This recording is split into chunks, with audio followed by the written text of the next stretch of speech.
A well-stocked first aid kit ensures you'll have everything you need pre- and post-vet visit the next time your horse has a minor injury or illness. This includes a wound repair product to prevent and manage infection of minor wounds and abrasions and promote healing, an antiseptic solution like betadine,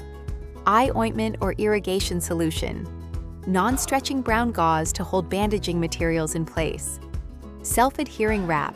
which sticks to itself but not other surfaces, making it ideal for holding bandages in place, gauze pads for dressing wounds, poultice for drawing out inflammation and infection if your horse has a hoof abscess, duct tape, elasticon adhesive tape, scissors, a rectal thermometer, gloves, stethoscope. Store all these items in a plastic tote, bin, or other container with a lid where they will stay clean, dry, and organized.